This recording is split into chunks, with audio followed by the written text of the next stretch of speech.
Por favor, se possível, me dê uma palavra para o que eu estou vivenciando. Ontem à noite recebi a notícia de que um amado amigo de espírito, de alma, veio a desencarnar de maneira não natural. Se jogou em frente de um caminhão. Estou arrasado, desorientado. Não paro de pensar e estou me sentindo inútil por não ter podido ajudar de alguma forma. Reconheço a dificuldade que você está passando. Reconheço como é difícil a gente aceitar isso. O sofrimento que a gente tem quando a gente se dá conta de uma situação como essa, ainda mais quando a gente tem a leitura imortalista do que significa todas essas coisas. Mas é importante que a gente não esqueça que quando a gente toma uma atitude desse tipo, como essa que você comentou, que foi a que aconteceu com essa pessoa, primeiro preciso entender que quem toma um ato, quem faz um ato desse tipo, está num processo de desespero muito grande. Porque uma pessoa na condição de serenidade, ela não toma essa decisão. O próprio instinto de conservação não permite que você faça isso. Para que você tome uma atitude tão desesperada como essa, você deve estar tomado de um processo de angústia muito profundo, muito profundo. E esses processos de angústia, quando chegam nesse nível, costumeiramente estão marcados por processos obsessivos muito fortes.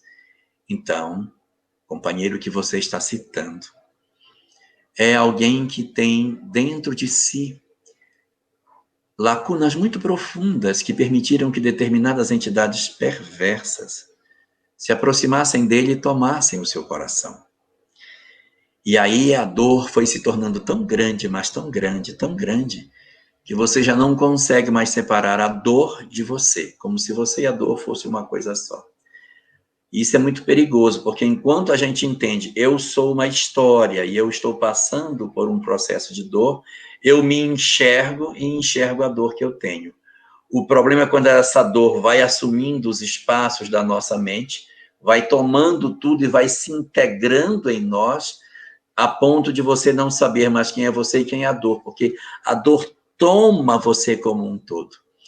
E como você, nesses estágios, você não consegue separar a dor daquilo que você decide acabar com a dor, destruindo o seu corpo. Então, quando ocorre fenômenos desse tipo, é muito frequente a gente ter a reflexão de que a pessoa não queria, na verdade, exterminar a sua vida. Ela queria exterminar a dor que ela sentia. E como ela não via outra forma de dissociar a dor da sua própria história, ela tomou essa decisão impulsiva. Então, o primeiro ato é um ato de misericórdia por entender a fragilidade do outro. E ao invés da gente transferir para nós um processo de culpa, a gente tem que entender que muitas vezes nós podemos estar próximo das pessoas e não sermos capazes de mudá-las nesse sentido. Jesus conviveu com Judas e não foi suficiente para impedir que Judas fizesse o que fez. Então, o indivíduo, às vezes, ele está tomado de tal forma de determinados sentimentos, entregue a determinados níveis de perturbação, que mesmo que a gente esteja próximo, que a gente esteja do lado, que a gente sente, que a gente converse, a pessoa não se convence. E ela toma essas decisões que às vezes nos ferem muito profundamente. Mas é preciso primeiro entender isso, que quem toma uma decisão dessa natureza está num processo de perturbação muito profunda e não consegue mais separar a dor da sua própria história. E o segundo ponto que a gente precisa perceber é que nós podemos ser muito úteis agora, porque antes a nossa oração talvez não alcançasse tanto esse companheiro, porque pelos bloqueios que o corpo físico estabelece, pelo processo obsessivo que se estabelecia, nossa mente talvez não conseguisse ser tão eficaz na tentativa de resgatar a emoção que estava como que adormecida dentro desse indivíduo, mas agora que ele está desencarnado, nossa oração possui um poder extraordinário de consolo, de conforto, de auxílio para esse companheiro, que se encontra nesse momento em um local seguro, protegido, é verdade, mas de muito sofrimento com relação àquilo que ele precisa viver. Então, dentro dessa ótica que o Espiritismo nos oferece, O segundo ponto essencial, além dessa leitura do que seja a dor e do que seja a perturbação que ele passa, é o nosso papel dentro disso, para que a gente consiga fazer o socorro que a gente é capaz de realizar. Então, hoje, você está lembrando demais, então, ora mais, proteja mais, cuide mais desse irmão que você tem, para que ele consiga sentir a sua proteção sobre ele nesse momento. As orações feitas pelos desencarnados possuem um poder extraordinário.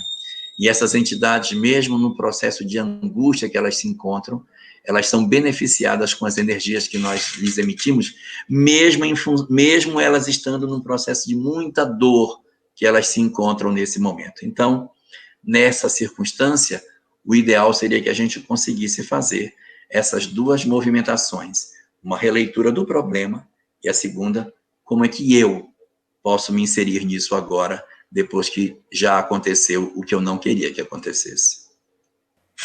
Quero só citar um terceiro ponto, o ponto de que nada está perdido.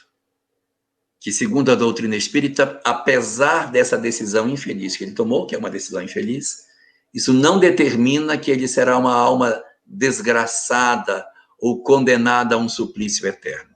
Haverá sofrimento? Sim, tem. Mas existe lá na frente um futuro muito venturoso, com a retomada da história e a possibilidade desse companheiro retomar o caminho que ele tinha. Ele muito provavelmente perde a coisa dos amigos dele, porque esses avançam e ele perde muito tempo, ele fica para trás. Mas ele não fica perdido. Ele vai voltar ao cenário da vida, vai continuar e vai avançar, assim como se fosse na retaguarda, em função do que fez, mas Deus não vai fechar as portas de felicidade para ele, e num futuro ele retoma a sua caminhada e volta para a trilha que ele estava antes.